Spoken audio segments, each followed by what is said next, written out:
आज हम स्टार्ट करेंगे छत्तीसगढ़ का इतिहास। राम कुमार, स्वर्गीय श्री राम कुमार बेहर जी की किताब जो उन्होंने लिखी थी। छत्तीसगढ़ का परिचय, सीमा, नामकरण, भौगोलिक स्थिति। क्षेत्र परिचय, सीमाएं, नामकरण। 1 नवंबर 2000 ईस्वी में भारत संघ के नए राज्य के रूप में छत्तीसगढ़ का अभ्युदय अंचल के निवासियों की अर्ध शताब्दी से दबी हुई इच्छा का मूर्त रूप है। अंचल के प्रसिद्ध छायावादी कवि श्री मुकुटधर पांडे ने लिखा है, भारतीय इतिहास एवं संस्कृति के प्रति छत्तीसगढ़ अंचल का अपना एक विशिष्ट योगदान रहा है, किंतु इतिहास के सभी पृष्ठों पर इसका सही मूल्यांकन नहीं हुआ है। जैन मुनि क्रांति सागर ने भी लगभग ऐसा ही भाव व्यक्त किया है। आज का यह अपेक्षित छत्तीसगढ़ किसी समय संस्कृति और सभ्यता का पुनीत केंद्र था। स्पष्ट कहा जाए तो यदि कालीन मानव सभ्यता इस भूभाग में पनपी थी, आदिकालीन मानव सभ्यता इस भूभाग में पनपी थी। 1998 में 9 जिलों के गठन के साथ छत्तीसगढ़ प्रांत में जिलों की संख्या 16 हो गई। रायपुर, दुर्ग, राजनांदगांव, कवर्धा, बिलासपुर, जांजगीर चांपा, कोरबा, रायगढ़, जशपुर नगर, धमतरी, महासमुंद, बस्तर, कांकेर, दंतेवाड़ा, सरगुजा, कोरिया छत्तीसगढ़ का क्षेत्रफल घटता बढ़ता रहा है। 1906 से पूर्व उड़ीसा प्रांत स्थित संबलपुर और उसके आसपास का क्षेत्र भी छत्तीसगढ़ के अंतर्गत आता था। बिलासपुर जिले के अंतर्गत आने वाले रतनपुर नगर का महत्व 11वीं से 18वीं शताब्दी तक सर्वाधिक था। लगभग छत्तीसगढ़ का अधिकांश भाग रतनपुर के अंतर्गत आता था। हैहवंशी, जो कलचुरी भी कहलाते थे, राजवंश के अधिकार क्षेत्र में यह भाग आता था, लेकिन अधिकांश समय से छत्तीसगढ़ क्षेत्र के अंतर्गत लगभग उतना ही भाग आता था जो वर्तमान 16 जिलों के अंतर्गत आता है। छत्तीसगढ़ का क्षेत्रफल 1,35,234 वर्ग किलोमीटर है और 1991 की जनगणना के अनुसार जनसंख्या 1,76,14,998 है, जो वर्तमान कितना है 2,55,000 के आसपास, 2,55,00,000 के आसपास 2011 के जनगणना के अनुसार। अपने अंचल के बारे में लोगों को श्रद्धा रहती ही है। आंचलिक कृतियों के आंचलिक विषय के बारे में श्रद्धा सुमन अर्पित रहते ही हैं। छत्तीसगढ़ अंचल के द्विवेदी युगीन कवि सुखलाल प्रसाद पांडे ने लिखा है, ए हमर देश छत्तीसगढ़ आघु रिहिस जगत सिरमौर, दक्षिण कोसल नाव रिहिस मुलुक मुलुक मासोर। वर्तमान में नए राज्य के रूप में जिस छत्तीसगढ़ का गठन हुआ है, उस राज्य को इतिहास के विभिन्न नामों में उल्लेखित किया जाता है। पुराण एवं इतिहास के ग्रंथों में प्राचीन भारत के राज्यों के नाम मिलते हैं। 6वीं शताब्दी के प्रसिद्ध विद्वान वराहमिहिर ने बृहद संहिता नामक ग्रंथ की रचना की है। इस ग्रंथ में उन्होंने भारत के 283 राज्यों का वर्णन किया है। उनके अनुसार मध्यवर्ती क्षेत्र के तत्कालीन राज्यों के नाम हैं दक्षिण कोसल, छत्तीसगढ़, मेकल, विदर्भ, चेदी, विंध्याचलवासी, दसांठ, त्रिपुरी और पुरिका। दक्षिण कोसल की स्थिति अग्रह कोण में बताई गई है। द किंगडम ऑफ कोसला रफली कैरीज द नोर्दर्न कोद. It was probably bounded by Sadanira River on the east, Panjala on the west, Sarpik of Saindrika, Shai River on the south, and the Nepal Hills in the west. In the north, the country of Kosala proper was divided in north and south. Eventually, by the river Saraya, Sravasti was the capital of the North Kosala and the Kusavanti capital of the South Kosala. The Age of Imperial Unity, page number 4. आग्नेय दिशा कोसल, कलिंग, बांगोपतन, जठरांग। जैन परंपरा के अनुसार भारत को 52 जनपदों में विभाजित किया जाता है। इनमें से एक सुकोसल। श्रीमती मधुलिका वाजपेयी ने अपने शोध ग्रंथ में लिखा है, सुकोसल या दक्षिण पथ की सीमाएं उत्तर में अमरकंटक में नर्मदा के मुहाने से दक्षिण में महानदी तक का, पश्चिम में वैनगंगा से लेकर पूर्व में हरदा और जोक नदी के संपर्क में भूभाग तक थी। वर्तमान छत्तीसगढ़ क्षेत्र का बड़ा भाग सुकोसल के अंतर्गत आता था। महर्षि वाल्मीकि रचित रामायण में उल्लेख मिलता है कि राम ने दक्षिण कौशल के राज पर अपने पुत्र वीर कुश को अपने और उत्तर कौशल के राज सिंहासन पर लव को अभिषिक्त किया था। कौशलेषु कुशम वीर्य मुक्तेषु तथा लव अभिभिषिच्य महात्मानोभ्यो रामः कुशो लव। उल्लेखनीय है कि रामायण युगीन महर्षि वाल्मीकि का आश्रम रायपुर जिले के तुरतुरिया नामक स्थान पर था। इसी स्थान पर लव और कुश का जन्म हुआ था। इस प्रकार छत्तीसगढ़ के अंचल के रायपुर भूभाग का महत्व और अधिक बढ़ जाता है। प्रोफेसर बालचंद्र जैन, प्रोफेसर पंडित प्रयाग दत्त शुल्क, मौनी बाबा रामदास ने भी वाल्मीकि का आश्रम तुरतुरिया को माना है।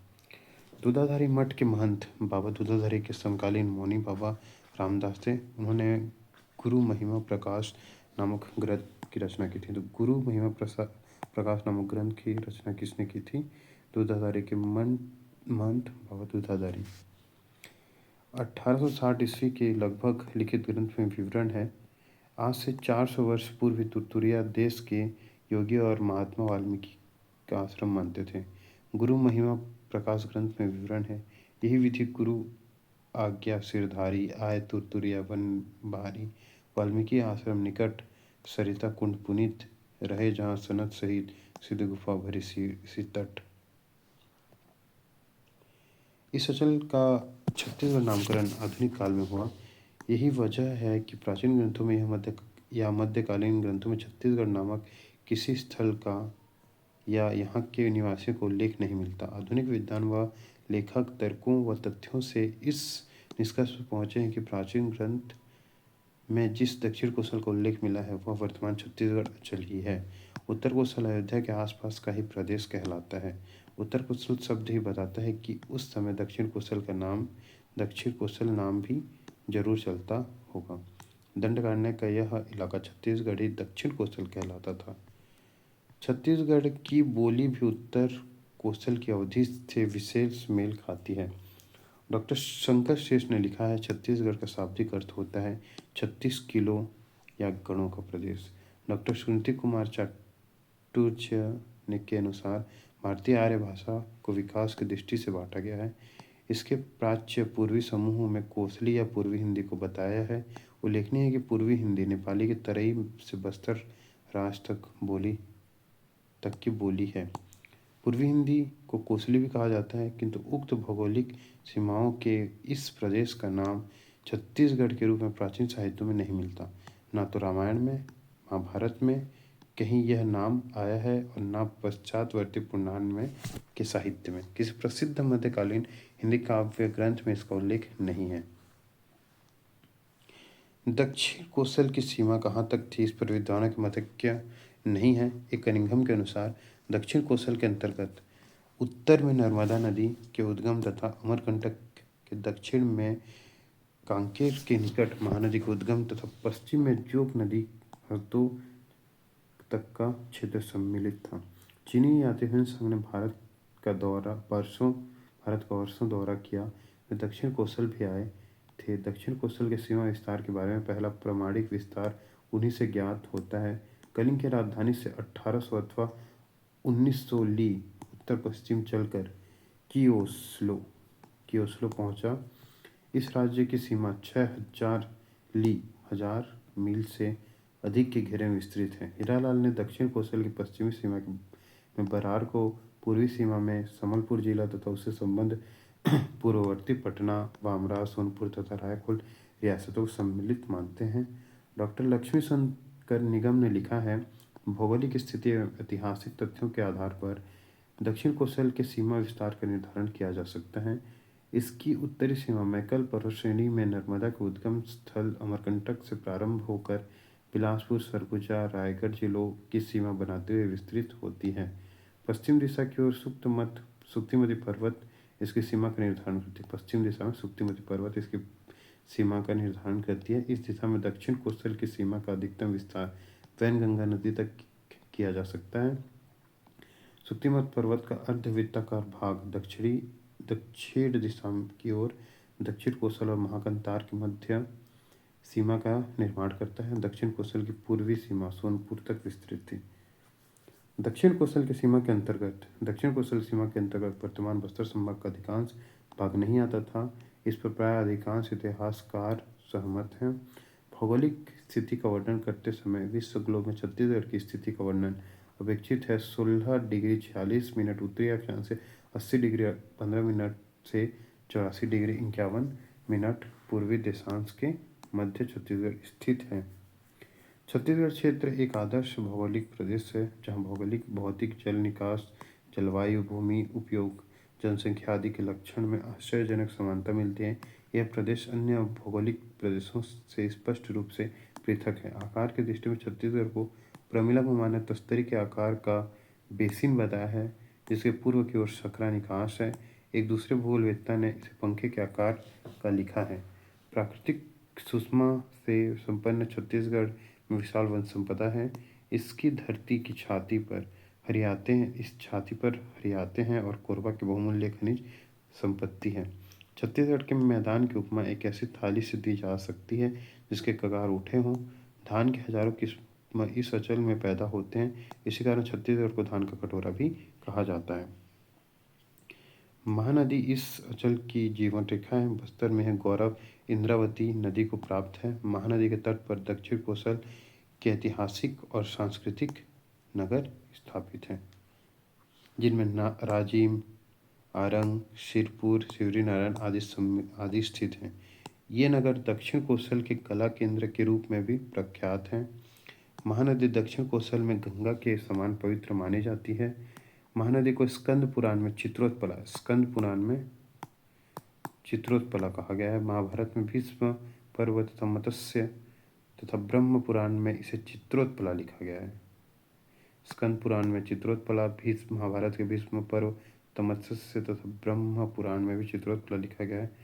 आंचलिक महाकवि प्रहलाद दुबे ने अपने खंड काव्य के स्थान स्थान पर महानदी के लिए चित्रोत्पला शब्द का प्रयोग किया है।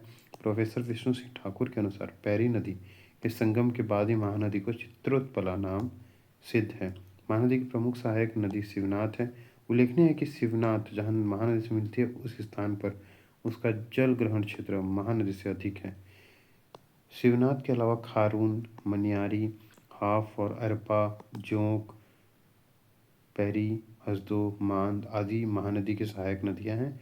इस दृष्टि से महानदी छत्तीसगढ़ की महती प्राणदायिनी नदी है। छत्तीसगढ़ की प्रमुख नदियों की विशेषता बतलाने वाली कविता है। महानदी की महिमा सिनाद के झोल, अरपा के बारी, खारून के सौरठ, अर्थात महानदी महिमावती है।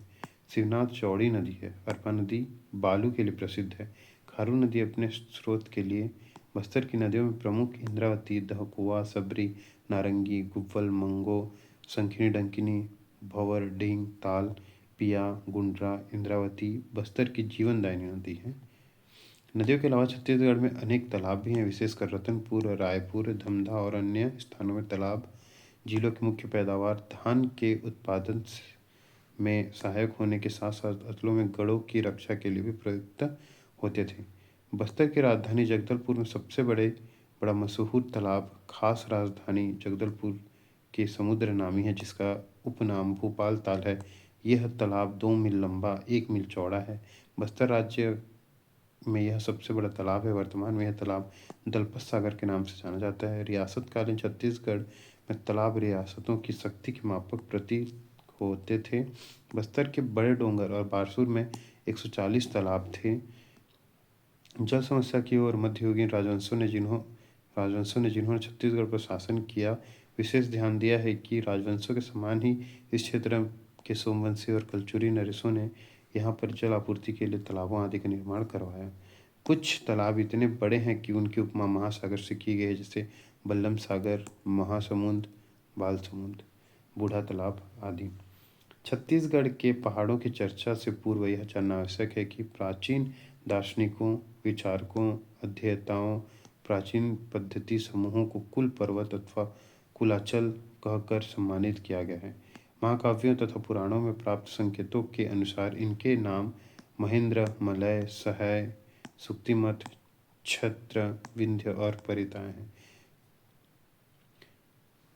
परियात्र हैं।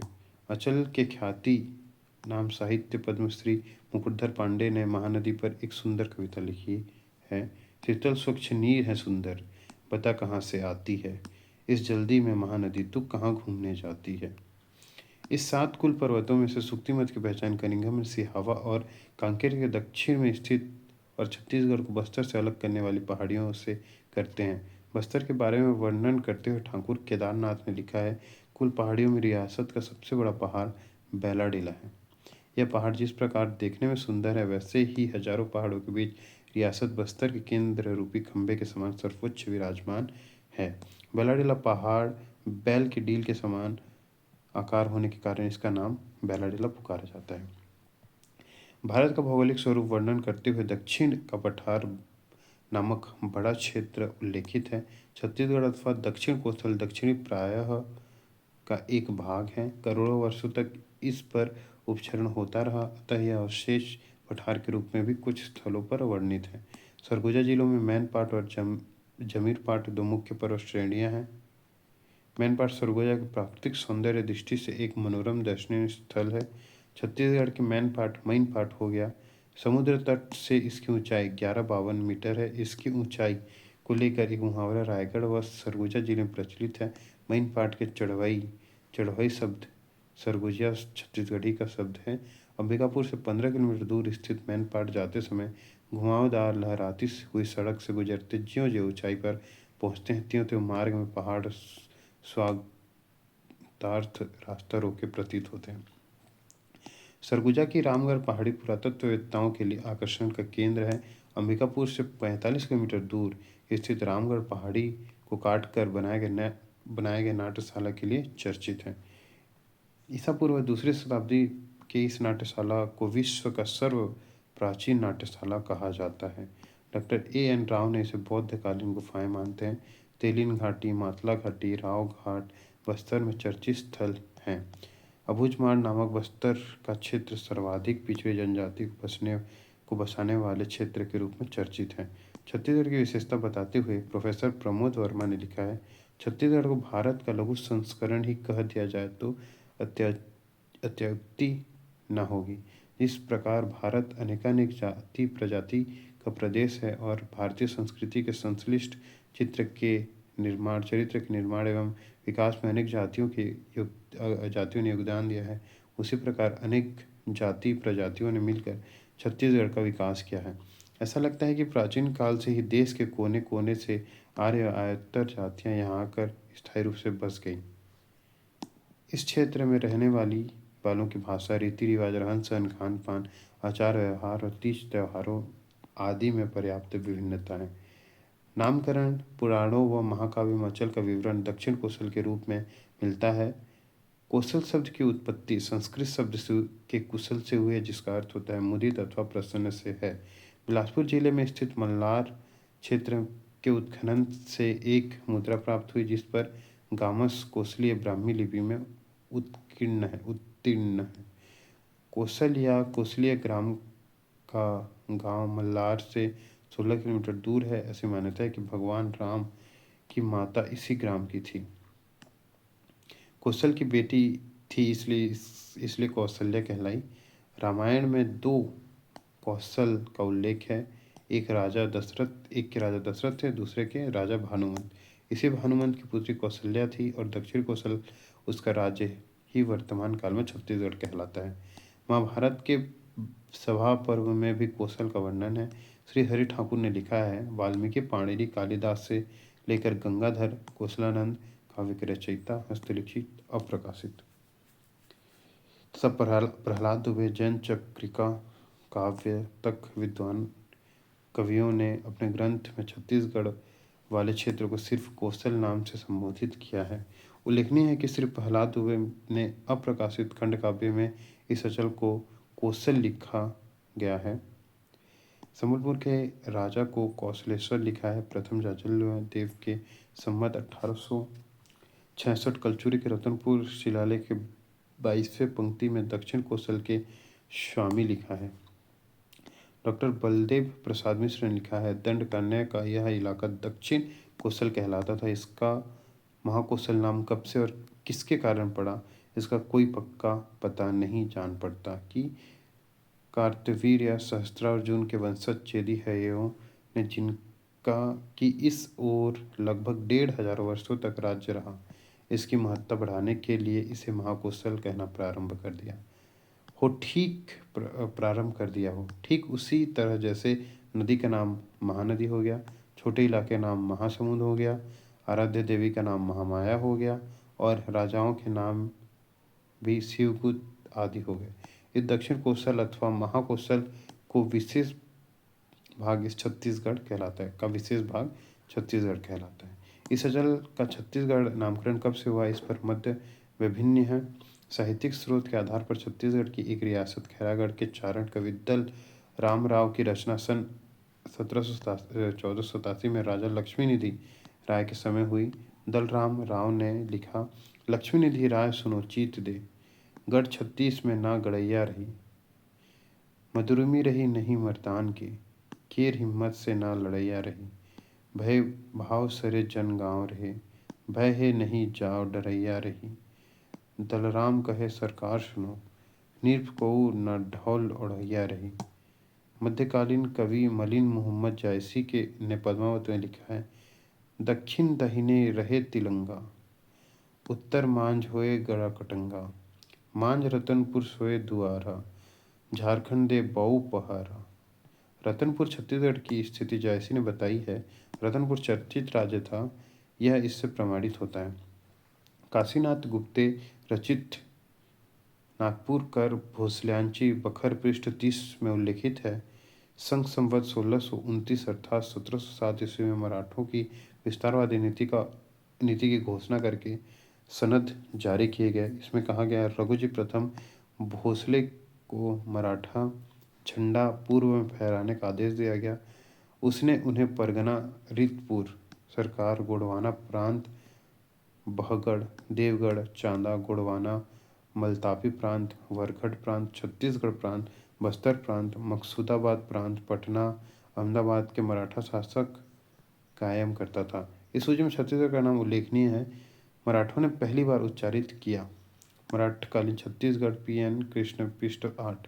रतनपुर से ही गोपाल मिश्र ने सन 1689 में लिखित खूब तमाशा, गोपाल मिश्र द्वारा खूब तमाशा काव्य ग्रंथ में लिखा है, बरन सकलपुर देव देवता नर नारी रस रस के, बसे छत्तीसगढ़ कुरी सब दिन के, रस बासी बस बस के।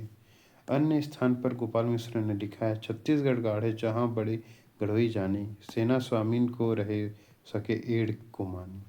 कवि रेवाराम में लिखा है, दिन में दक्षिण कोसल देसा, जह हरि ओतु केसरी वेशा, तासु मध्य छत्तीसगढ़ पावन, पुण्य भूमि सुरमुनि मन भावन, रत्नपुरी तिमसे नायक, तिमसे है नायक, काशी सम सब विधि सुखदायक।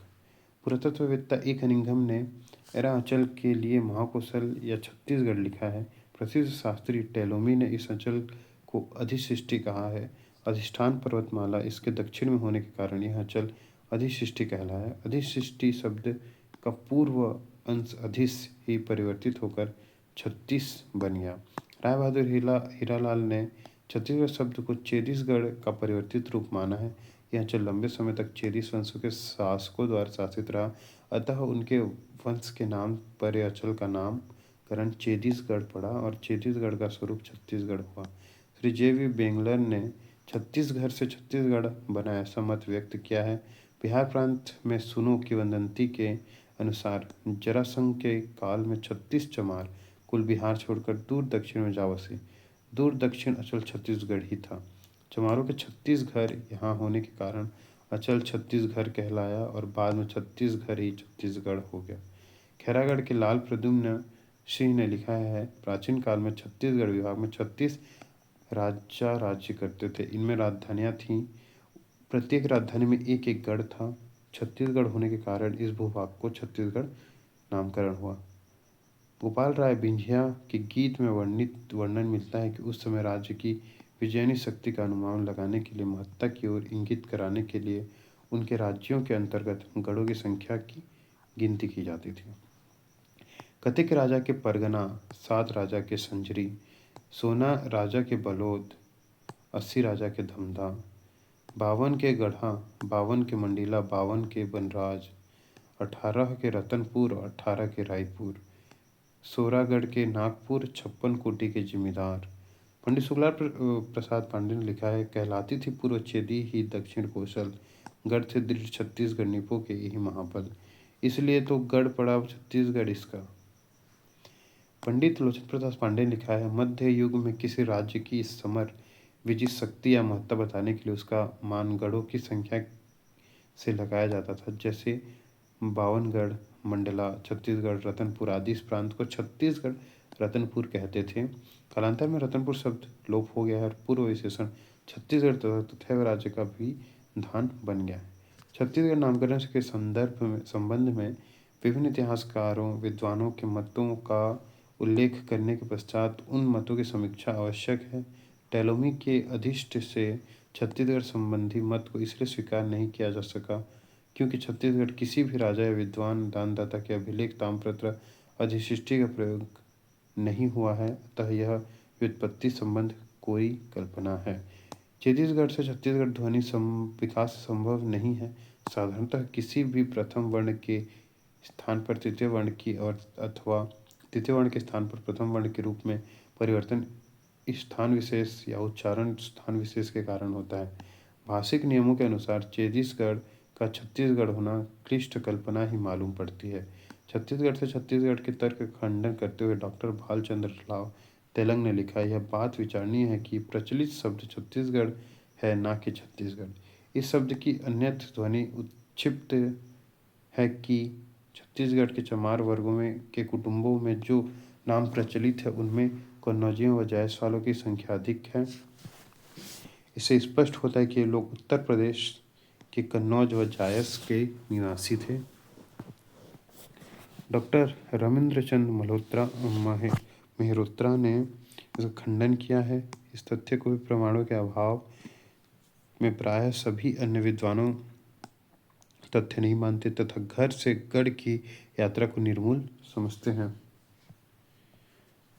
Doctor PN. बोस ने छत्तीसगढ़ से छत्तीसगढ़ संबंधी प्रकरण पर एक बड़ा लेख एशियाटिक सोसाइटी ऑफ बंगाल पत्रिका में लिखा तथा तथ्यात्मक प्रकाश डालते हुए छत्तीसगढ़ को छत्तीसगढ़ कहलाने संबंधी मतानुयायियों के तर्क को अस्वीकार किया है।